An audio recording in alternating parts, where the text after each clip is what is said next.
So let's say you have some money. Well, what should you do? Should you invest that money or should you pay down debts? Well,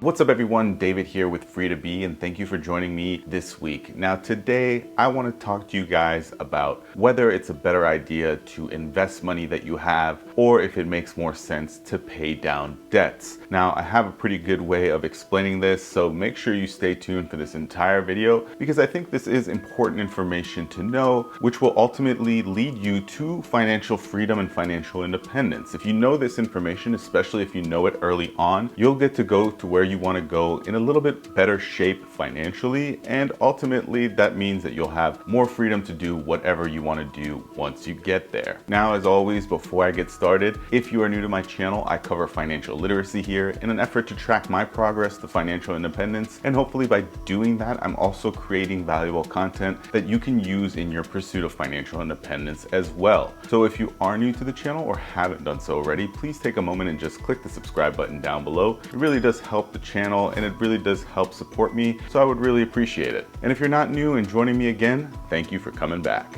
All right, so let's paint a picture here, okay? Imagine that you have to get to the airport. And once you get to the airport, you have to buy a $50 ticket to get on the plane. Now imagine that you live about 20 minutes away from the airport, walking distance, and you have $200, and that money basically has to get you to the airport and on the plane. Now, in this scenario, imagine that you have two ways of getting to the airport. Option one is you purchase a pair of running shoes, walking shoes if you will, and walk over to the airport. This will take you about 20 minutes, but you do purchase these shoes. And then once you get to the airport, you pay the $50 and you get on the plane with $50 in your pocket. Now in option two, you can get into a car and drive to the airport. Now the drive to the airport is only about 10 minutes, but then it's going to be about another 10 minutes or so to get parking and transportation to the terminal. And then you might also face some traffic on the way to the airport, which could end up resulting you getting to the airport a few minutes late, a little after that 20 minutes, maybe around 25 minutes once you get there. Now, you're still gonna have to pay the $50 to get on the plane, so you have $150 left. But parking at this particular airport costs about $100. So you're down to $150 spent for the parking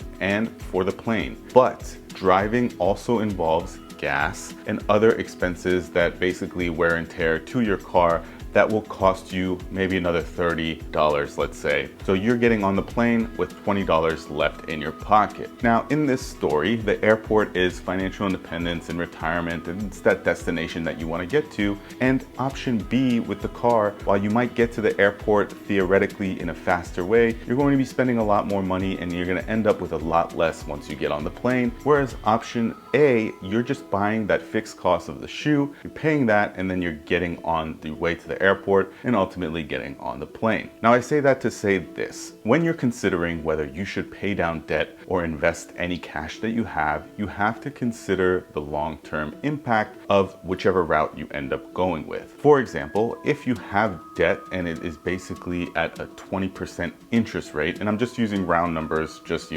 for ease of understanding the example, 20% interest rate and you have some debt, but you can go ahead and invest that money and get a 10% return on your money every year, you're still down 10%. Now that doesn't mean that you ultimately won't reach financial freedom, but you're actually going to be paying a lot more in interest to pay off that debt over long term. So it doesn't really make sense to invest any money while you have that debt hanging over your head. And there's no guarantee that that investment is going to give you 10% year over year, but there is a guarantee that the interest on that debt is going to continue accruing at that 20%. And even worse, if you were to take that money and not necessarily invest it and just put it in a savings account, most savings accounts in this country are going to give you basically less than 1% interest annually. So it definitely doesn't make sense to do that. Which brings us then to the decision. Should you invest your money or should you go ahead and pay down debt? My personal belief is to always pay down debts because usually debts are going to be at a way higher interest rate than any kind of return you would get on that investment. And once you do achieve that goal and pay down those debts, then feel free to take any money you get your way to go ahead and invest, which will ultimately ultimately get you to that goal of financial independence. But the trick is to remember to stay focused and do it as fast as possible, because the sooner you can get to investing money, the better off you're going to be long term. So if you do have $10,000 in debt, try to pay that debt off as fast as possible so that the next $10,000 you earn doesn't have to go towards paying down debt, but it can rather go in and be invested and get you that 10% return, hopefully every single year that money is invested for you. And I mean, if you think about it, I don't really necessarily think there's any scenario where it makes sense to start investing while you have large amounts of debt. There are obviously some exceptions. If you have a large amount of student loans and they're at a 4%, 5% interest rate, then sure, maybe you do prioritize investing a little bit more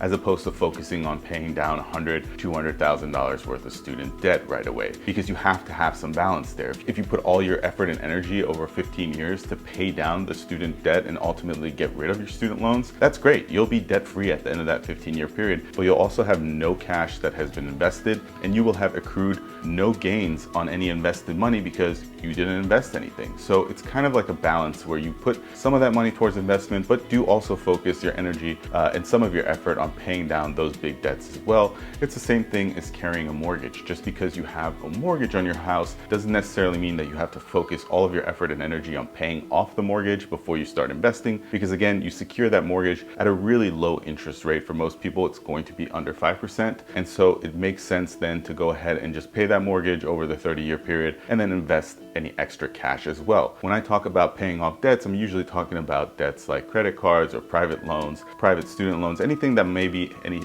amount higher than 10% interest each and every year. All right, guys, well, that's all I had for this video. If you have any other ideas or have some tips and tricks that you want to share with everyone, go ahead and leave those in the comments down below. If you did enjoy this video, don't forget to give it a thumbs up. If you're new to the channel or haven't done so already, please take a moment and just click the subscribe button down below, and we'll see you next time.